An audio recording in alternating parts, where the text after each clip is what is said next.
Hi, welcome to our used 2014 Shasta Flyte 265DB. We're going to start right in the back bumper here. So you just kind of reach in, pull that cap off.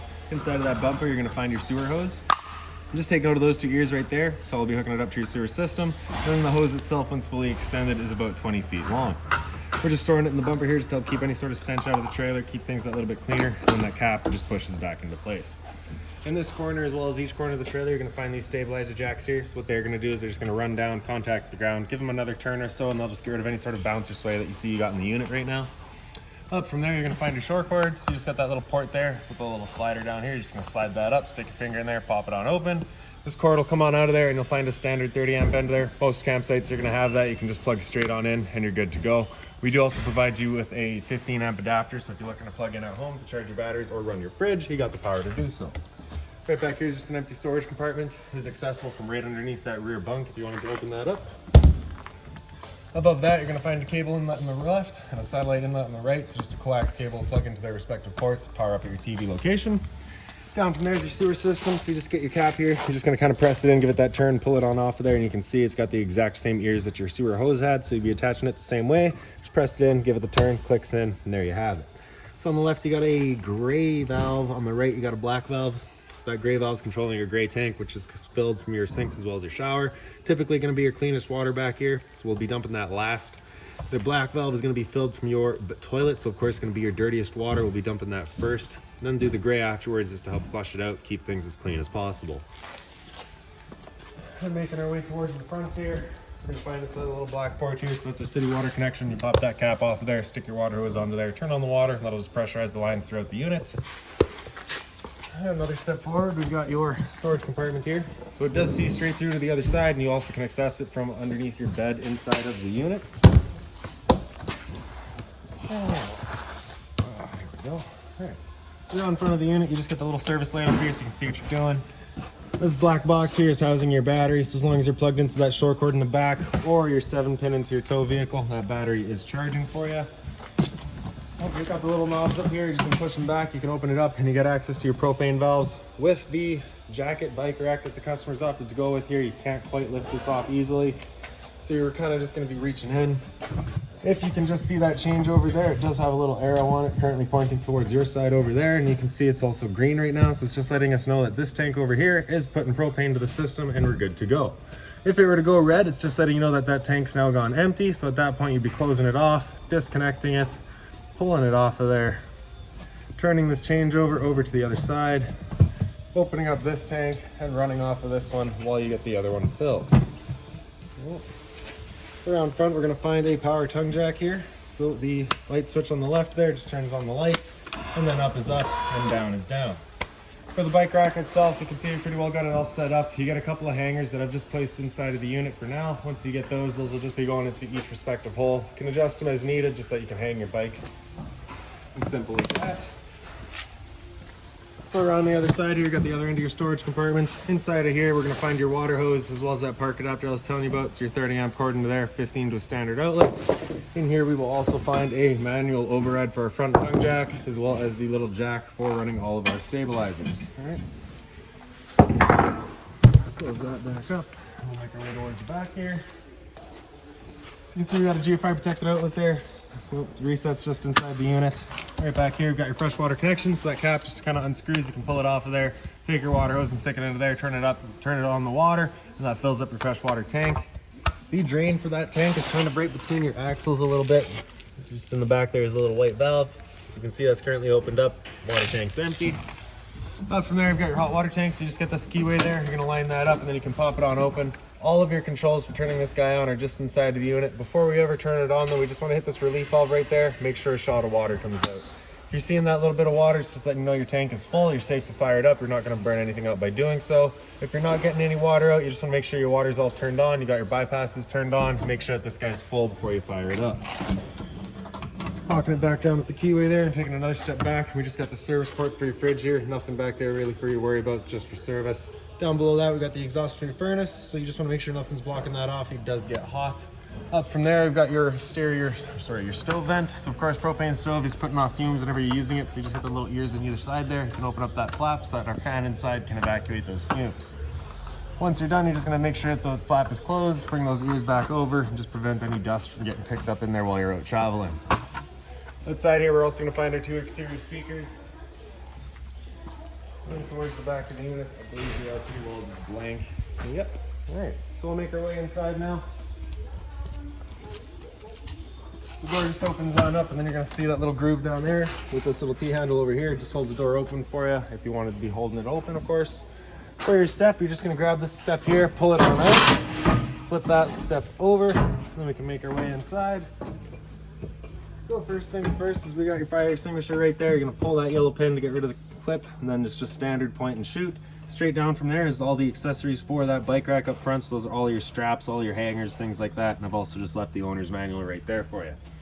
Straight up from there, we've got your light switches here. So the one on the right of this little block there does our interior lights. One on the left does our porch light outside. And then in the bottom right corner here, we've got your awning switch. So just press and hold extend, and that awning will make its way out. So one thing to keep in mind with your awnings is I believe it does contact your door. So, yeah. Right, so if you have your door wide open, it slams into that awning arm, so you just want to make sure that you're at about, I guess, 130 degrees. Preferably you want 90 degrees, but you can go up to about 130. Continue extending here. Once that awning's all the way out, we'll see a little white flap come down, then we'll also see the black of the metal tube. Once you see that, you're going to want to stop. If you're to continue extending, it will actually wind itself up backwards, in which case our fabric will be over top our tube, allowing it to then hold water, accelerating the growth of mold and mildew. So as you can see, it's dripping a little bit, so that end flap there is just a little sticky. There she goes. Now if it were to start raining, it's of course going to be holding some water. So what you can do is just grab either arm, front or rear, and just pull down on it. And you can see that changes the pitch of the awning out at the head, allowing water to then run off. So if you like that angle better, because it does give you more shade, you can do the same thing with the arm up front. Just before you bring it back in though, you just want to make sure that these guys are back out straight and fully extended, just that we're not running the risk of bending anything. And then we're going to press and hold retract. That guy will make its way back in. Again, we're just watching to make sure that our fabric stays over top of that tube there. And one more thing to keep in mind with your awning is it does catch a lot of wind. So once you get up to about 15-20 kilometers an hour wind, you're going to want to bring it back in. Again, just so you're not running the risk of bending your arms. And again, just make sure that your door is at about 90 degrees so that you don't catch that arm up front.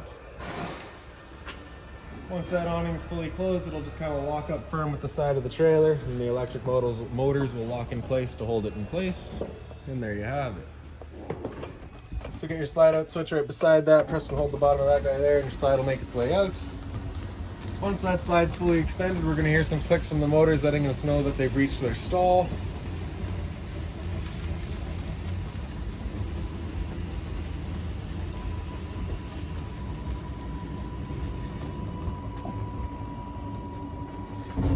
And there we go. And then in the top right here, we've just got this switch there, so that's your water tank switch. You're going to turn that switch on, that light will come on letting you know the ignition sequence will start. Once the sequence is started, it goes out, and you can hear immediately she's fired right up. So at that point, we're good to go. Okay. If that light were to ever come on and that hot water tank hasn't fired up, it's just letting you know it hasn't fired up. So at that point, just off and back on to reset it. Up above that, we've got your water pump switch in the bottom left here. Turns on your water pump, drawing out of the fresh tank to pressurize your lines. Then we got your levels test on the sides here, so we'll press that so you can see our battery condition is currently 12 volts. As it goes down, it'll go to 11 and then 10. And as you fill up your tanks, so your fresh water tank here, you'll go from 1/3, 2/3 and full. Same idea for your black and your gray. And into the kitchen here. Well, I guess shortly, let me just show you this light here first real quick. So you can see that center position there is off. If we go over to 1, it turns on 1 light. If we go over to 2, it turns on the 2 lights. So you do have that same light right here as well. You get 1 or 2. And then for your sink, you got hot and cold water, of course. This is also just where I'm going to be keeping your key for you. Dual basins there as well as the storage down below, just being mindful of our drains and our water lines. Additionally, I suspect this was installed by your previous owner, but we just have those shut-off valves there for the sink there, so if you wanted to turn those guys off, you can turn them off individually. Okay, and then I guess the little bit of storage up above here, so the little plug-in in the side there is for your microwave. Microwave itself's just over here, just pull it on open, pretty much straightforward, just like home, not much I can teach you there. Below that we got your range vents, so you get a light as well as a fan, so that's that fan that you want turned on, evacuating our fumes. Turn on your stove, you can turn it over to light, hit it with a sparker, and she fires right up. Now the first time you go to use your propane system, especially if you've been away from the unit for a while, it can take a minute just to clear all the air to the propane lines and get things going. What I recommend is coming to this center burner first. Actually, you can see that's a high output burner. Turn that on, get that thing fired up first, and it'll just help clear all the air out as quick as possible. Bit of storage down below that, being very mindful of our propane line in the back there. You really don't want to be breaking that. Couple of drawers here as well. Another step back and we get your fridge here. So your power button's on the left there. With it close to flush, that's it turned on. With it over flush, that's it off. Button on the right with it in, that's going to run on auto. Auto's first going to look for AC power. If AC power is taken away, it'll automatically flip over to gas. And if you're out boondocking and you want it running solely off of gas, just have that button come over flush. It'll fire up on propane. And if that check light there were to come on, it's just letting you know it hasn't fired up at that point, just off and back on to reset it. Get your freezer up top, your fridge down below. Then as it says in the back right corner there, that little slider there should actually be inside of that. But let's just fix that real quick. So it would just sit inside of here. And then it sits onto that pin. Right. And then as the sticker says, up is colder, down is warmer. Outlet for your furnace down here. So of course, if you're ever running your furnace, you just make sure that's not blocked off. It does get warm. Beside that, we got your converter. Just press the top and center, pops on open. You get all of your breakers down the middle here. Whenever a breaker breaks, it's going to sit in the center, so just turn it off and then back on. And then on the right side, we get all of your fuses. See the little red light beside your fuse? Those guys, whichever fuse pops, the corresponding light will come on just to let you know exactly which light or which fuse is gone. Storage up here as well. Pantry, whatever you want to call it. Then into the bathroom. The light switch is just up on the wall, and then the lights you'll notice is that dual function light, so if you're trying to save some power you can have just the one rather than two on. You get the roof vent up here as well. The button in the back there turns on the fan. Then in your medicine cabinet, as well as a little hanger up on the side here. GFI protected outlets, test on the bottom, reset up top, so if you ever have outlets that don't work, it's the first thing you should check. Hot and cold water at the sink, of course. And then right down below it, we of course get some more storage. Again, mindful of those lines. Toilet, we open that up, flushes just front and center. And then you just get the standard shower, standard head and hose, hot and cold water, of course. The bunks are pretty well identical, it's just the locations of the light changes. So this one here is up on the ceiling. And then down below, it's kind of on the back wall here. This emergency exit. Little red tab in the back corner here. You're going to pull that tab to get rid of the screen. Take this handle here, throw it outside, and hop on out.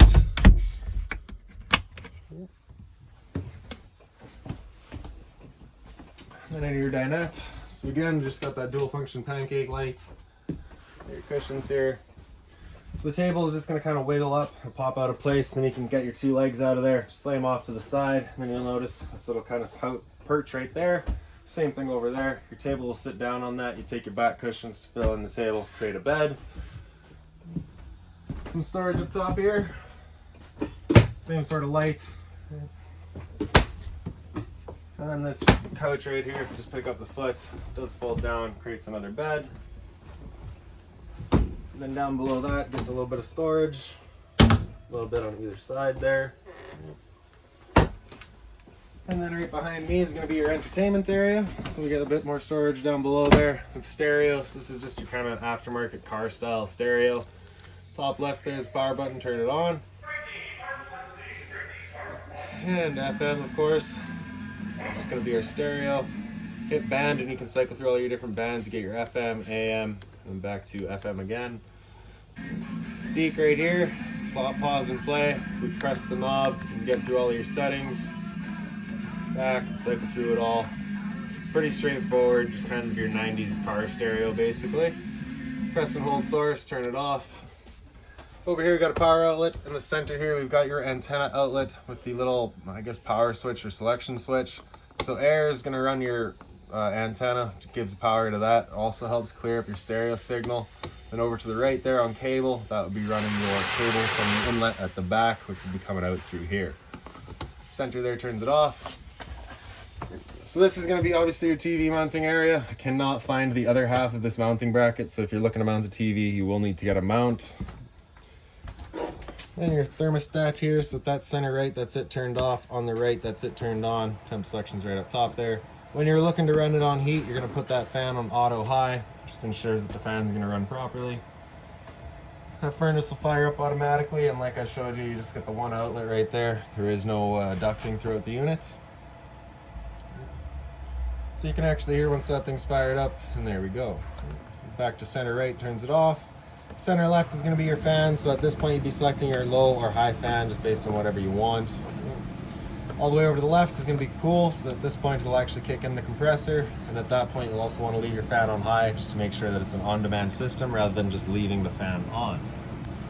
With the air conditioning going, you basically got two different options. You can have these three louvers here closed, in which case we're using all of our ceiling ducting to move our air, or you can open them up and it just dumps all of its air into the living room here.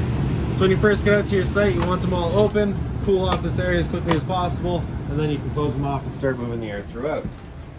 After that, we're just going to press it down to off, and that'll turn itself off. Straight down from there, you've got your LP detector, so if there is ever a propane leak, propane's heavier than air, it'll sit on the floor. This guy will detect it and start going off just like your smoke detector would. Your smoke detector's right up from there. Beautiful sound. Up on the wall here, we've got your light switch. Turns on the one light in the bedroom here. Same emergency exit. Red tab gets rid of the screen. This handle here, throw it outside and hop on out. A little bit of closet space here, and then a little reading light for each person in the bed. If we pick up the foot of the bed, you get access to that storage compartment. And then on the other side here, we've just got TV backer in the wall here, cable and satellite outlet for it, and your power outlet for it.